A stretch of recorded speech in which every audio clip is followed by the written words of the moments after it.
Hello guys, दर्शन नमस्ते। Welcome to my YouTube channel. So आज चाहिँ मैले भोगटे साँधेर खान गइरहेको छु एकदम सिम्पल वेमा। म कसरी बनाएर खाएँ म देखाउन गइरहेको छु हजुरहरूलाई। हेर्नुहोस् है त।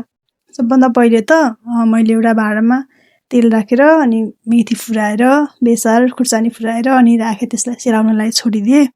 अब यो के अरे भोगटे सबै खोल्सिसकेपछि रेडी पारिसकेपछि पछि झान्दा पनि हुन्थ्यो यसरी हैन, तेल खराएर।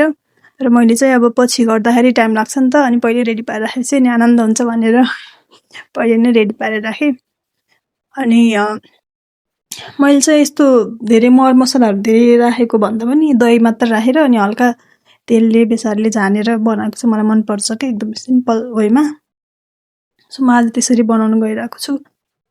यो भोगटे चाहिँ कुनै ठाउँमा भक्कु भन्ने, कुनै ठाउँमा भकुन्डो भन्ने यस्तो चलन छ क्या। अनि मैले उता गाउँमा मेरो घरतिर चाहिँ यसलाई पहिले के अरे भक्कु भक्कु भन्थ्यौँ कि, अनि यतातिर पछिल्लो समयमा चाहिँ अनि भोगटे भन्ने चाहिँ बढी पछिल्लो समयमा चाहिँ थाहा पाएको, अनि भोगटे भन्न नै थालियो। मलाई चाहिँ एकदमै मनपर्छ क्या यो। अनि अमिलोहरू साँधेको अनि भोगटेहरू साँधेको चाहिँ एकदम मनपर्ने। अनि अब यहाँ एक्लै बस्दाखेरि फ्यामिलीदेखि टाढा बस्दाखेरि चाहिँ अब त्यस्तो खाने नहुने नि त, फ्यामिली सबै बसेर मजाले घाम तापेर खाना रमाइलो हुन्छ नि त। तर नहुने अब एक्लै भए पनि खाममा मेरो हस्बेन्ड पनि हुनुहुन्थ्यो घरमा आज, अनि त्यो भयो हुनाले दुईजना मिलेर बसेर खाम भनेर सोचेर खान लाग्यो।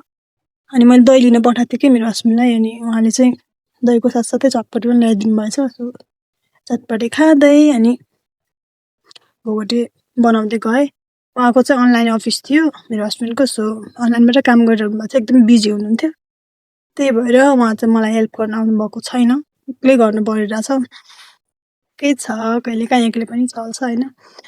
मैले अनि मेरो हस्बेन्डलाई मिठो गरी भोगटे साधेर खुवाउन गइरहेको छु, अनि आफू पनि खान्छु। अनि मैले चाहिँ अब रेडी पारिसकेँ भक्कु फुकेर खोसलेर। अनि त्यसमा चाहिँ मैले त्यो मैले अघि झान्नलाई तेल खराएर राखेको थिएँ नि, त्यही भाँडामा मैले राखेर अनि त्यसमा दही राखेँ अनि चिनी र नुन एड गरेँ होइन। अरू मैले केही पनि राखिनँ कि, एकदमै नर्मल सिम्पल गरेर बनाएँ। एकदमै चिनी चाहिँ अलि मैले धेरै राखेको छु, किनभने त्यो चाहिँ अलि के भन्छ अमिलो नै थियो क्या, धेरै राम्रोसँग पाकिसकेको थिएन, अलिअलि मात्र गुलियो थियो त्यही भएर।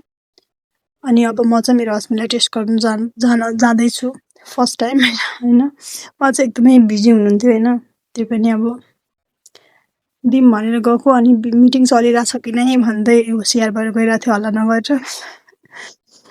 सो अनि रियाक्सन पुरिरहेको छु क्या म कस्तो भयो भनेर, तर बिचरालाई रियाक्सन दिने फुर्सद पनि छैन, खान नपाउँदै रियाक्सन दिइसक्नु भयो। आई डोन्ट नो कस्तो लाग्यो मलाई। पछि त एकदम मिठो भएको थियो भन्नुभएको थियो। अब पालो रहेको छ मेरो टेस्ट गर्ने। मलाई त एकदमै मन परेको थियो, एकदमै मिठो लागेको थियो। धेरै पछि चाहिँ मैले यसरी आफै बनाएर खाएँ कि, फ्यामिलीसँग बाहेक एक्लै बसेर। So thank you for watching.